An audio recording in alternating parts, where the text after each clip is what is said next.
So Blackberry Cookie came out around a week ago, so it's about time that I'm making a guide for her. I've been enjoying her a lot so far, and I hope everyone else has been too. Remember to join my Discord server and the Tower of Builds Discord server in the description below. Alright, no more wasting time. So on screen right now, you can see our official Blackberry Cookie guide card.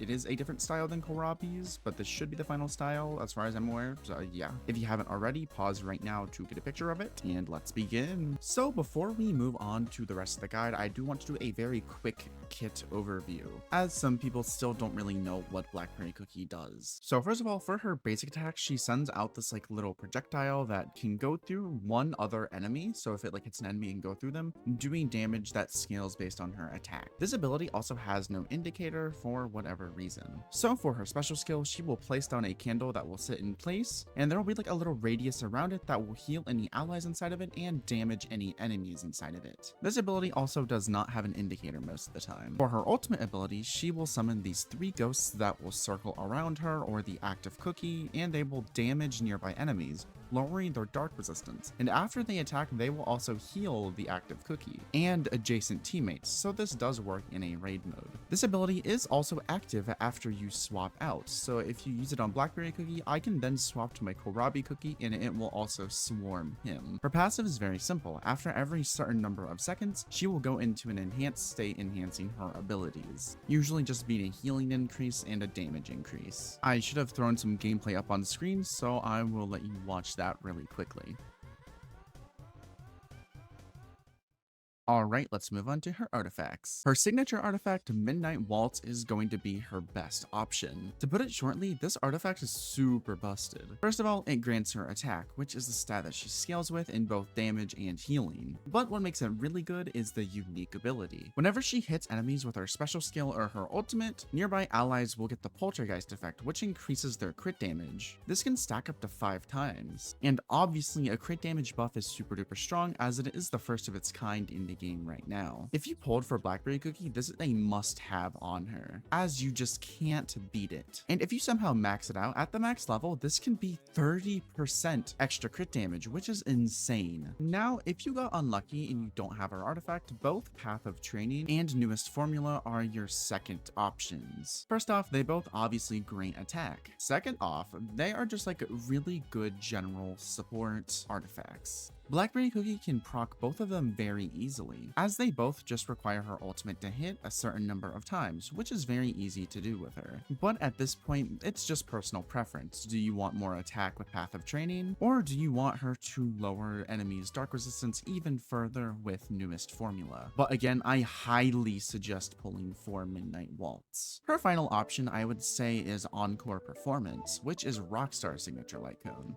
I mean artifact. But it's not better than the rare artifact options for a reason. Even though it grants a whopping 35% attack as its default stat, the unique ability is too luck-based for her to rely on it. Not to mention, one of the effects doesn't even work on her, that being the buff amplification, meaning it's overall not the best artifact to run on her. While there are technically other options, I'm not going to cover them as they just aren't worth putting onto Blackberry Cookie. And for the last time, if you really want to use her, make sure you grab Midnight Waltz because it really is just that good. Now, Blackberry Cookie only has 2 weapon options, the first one being her unique, the Spooky Blackberry Candle. Its default stat gives attack, and its unique ability gives debuff amplification, which helps her a lot with her ultimate, as that is where a lot of her utility comes into play. The fact that it gives debuff amplification as the stat automatically makes it a super duper good unique to go for, but I wouldn't say it's necessarily a necessity. The only other weapon you should be using on her is the Golden Orange Choco Spear, as it provides a lot of attack, and that is what she scales on with her healing and her damage. Unfortunately, no debuff amp weapon exists, so we can't go that because it isn't a thing. You could go Fragrant Laurel Bow,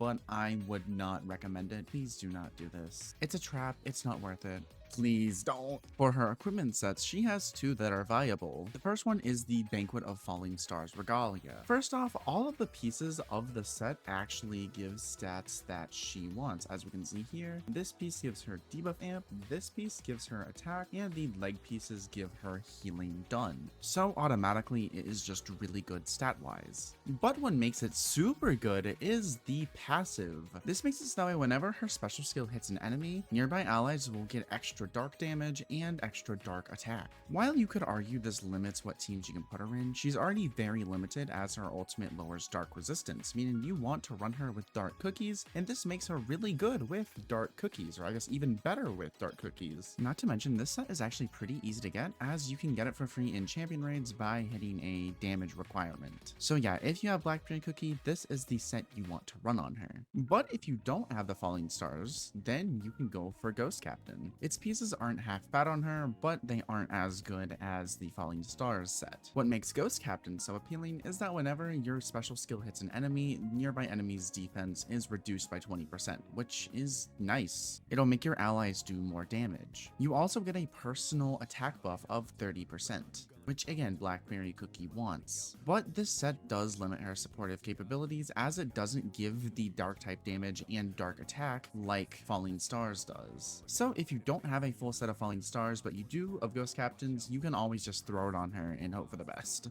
But if you're still on epic equipment, the Mystical Aurora Hood and Pearl Adorned Silver Tiara are going to be your best headwear options. For bodywear, the Celestial Candy Cuirass and Royal Cacao are going to be the best options. And finally, for legwear, the Mystical Starlight Skirt and Aurum Dragon Armor are going to be the best. I would prioritize the Mystical Starlight Skirt as it gives debuff amplification. Now for hidden powers, starting with the weapon, you want to prioritize Dark Attack, then Attack Percent, and then Crit Rate or Crit Damage. For headwear, you want to focus Attack, then Crit Rate or Crit Damage, and then Dark Damage. For the chest piece, you want to prioritize Debuff Amp, and then Attack Percent, and then Healing. And the same goes for the legwear, you want to prioritize Debuff Amplification, and then Attack Percent, and then Healing. I meant to touch on her promotions earlier, so I guess it's time to do that now. Her 2-star promotion is alright. It reduces the amount of time required to enter her passive state, and it buffs her special skill while she is in her passive state, and it gives her another ghost while she is in her ultimate. Here is the extra information. Her 3-star promotion is just a stat increase. Her 4-star promotion increases the dark resistance shred of her ultimate and summons another ghost. And her final promotion makes it so that way her ghosts do 1 extra attack during her ultimate's duration. Overall, her promotions are alright. They aren't the best, they aren't the worst. I would say they're probably worth pulling for if you like Blackberry enough, especially that 4-star promotion.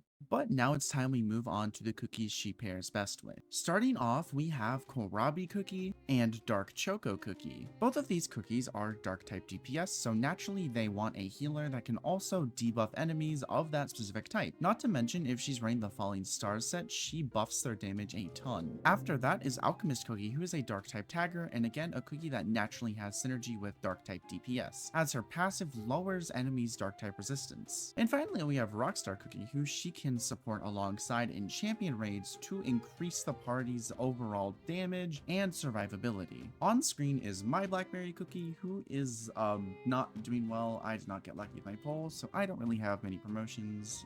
Here are my equipment pieces if you would like to know what they are. I'm aware they aren't the best, but hey, that's what it is. So for the review, I actually like Blackberry's design a lot. I've liked her design since I saw her in Cookie Run Kingdom, which was kind of when I got into the Cookie Run games. I was sad when she turned out to not be good, so I'm actually glad she got proper treatment here. As far as she goes in the meta, she's really good on dark type specific teams, especially in like champion raids. But the issue with her is that she's not a universal support like Rockstar, who you can just slap him onto any team and he'll do well. But with Blackberry Cookie, you specifically need dark type DPS, as her best in slot super epic set and her best in slot artifact only work, or not her artifact, her ultimate only work for dark type cookies. Her artifact is actually pretty good universally, but she's the one cookie, the one assist cookie that can like make the most out of it. I don't really have many tips for you. I would say the only one is be really careful of the positioning on your candle, because if you're going to get knocked away and place it to where it's not hitting the boss, that is pretty bad, as you can't keep your artifact stacked up. But outside of that, there really is nothing, I guess, besides timing your abilities so they work with your passive, but you know. But if you enjoyed this video, a like and subscribe would be very appreciated. Also remember to join my Discord server in the description below, and the Tower of Builds Discord server in the description down below, which is where I got the guide card from. Also, if there's any cookies I haven't covered yet that you'd be interested in having a guide for, please let me know in the comments down below so I know who to work on next. But since the gameplay is almost over, I will see you all next time. Bye!